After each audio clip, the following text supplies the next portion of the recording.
Саламатсыңдар ма балалар? Бүгінгі математика пәнінен өтетін сабағымыздың тақырыбы 13 санының құрамы. Біздің сабағымыздың мақсаты бір таңбалы және екі таңбалы сандарды ондықтан аттап өту арқылы ауызша қосуды және азайтуды, екі бір таңбалы саннан 10 санын құруды үйренетін боламыз.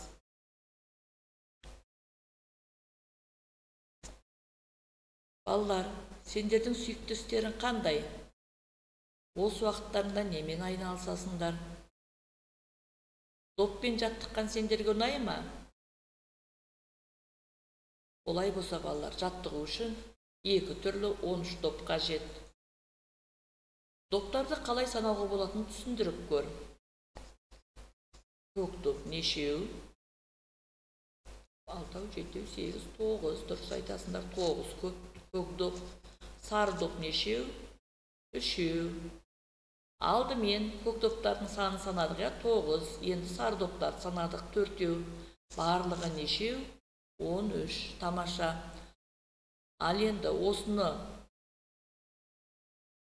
бірінші не істеуші едік? 13 санның құрамын анықтап алу үшін жеке-жеке санап көріңдер балалар. 13 доп. Енді мынау суретке назар салайық. Не байқадың? Бірінші шеңбердегі доптарды сана.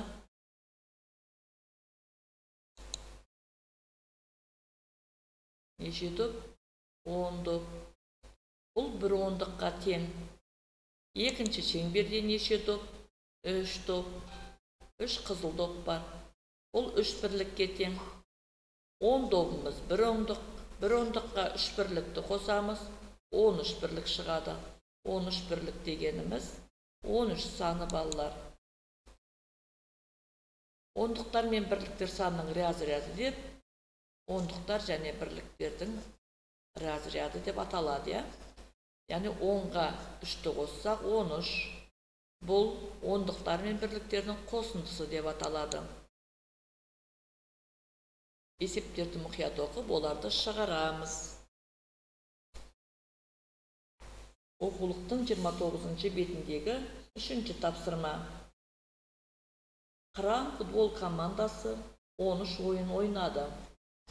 Олар 4 ойында ұтылып, қалғандарында ұтты.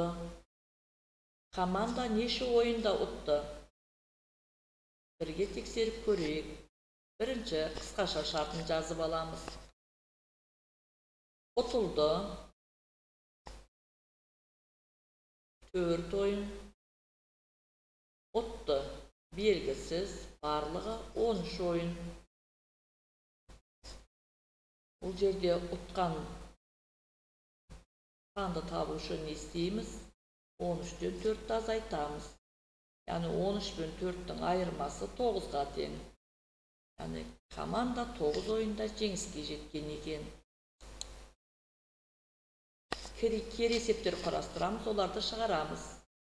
Қыран футбол командасы 4 ойында ұтылып қалды. 9 ойында ұтты. Команда барлығы неше ойын ойнады? Бірге тексеріп көрейік. Бірінші қысқаша шартын жазып аламыз. Ұтылды 4 ойын. Ұтты 9 ойын. Барлығы белгісіз неше ойын екені. Яғни шешуі 9 пен 4-тің қосындысы 13. Барлығы 13 ойын ойнады. 4-ші тапсырма. Футбол үйірмесіне қатысатын балалардың есімдерін және жастарын ата дейді. Балалар Аян 8 жаста. Мәди 14 жаста екен. Сәкен 11 жаста. Алан 9 жаста. Марат 10 жаста. Абзал 13 жаста. Асқат 12 жаста. Мирас 13 жаста. Әли мен Дулат 12 жаста. Болат 15 жаста. Ал енді балалар, осы жердегі ең жасы үлкені кім екен? Oyunның командасындағы балалардан, ойыншылардан Болат 13 жаста екен. Ал ең кішісі Аян 8 жаста. Ал құрдастар кімдер екен? Мирас, Әли, Асқат, Әли, Дулат болады екен. Олар құрдастар болып саналады екен. Және Абзал мен Мирас құрдас болады екен. Ойын қызықты өтуі тиіс балалар. Бүгінгі сабақта менің үйренгенім 10 санның құрамын білемін. 2 бір таңбалы санның 10 санның құруды үйрендім. Есептің қысқаша шартын құрастыра аламын. Есеп шығара аламын. Сау болыңдар балалар.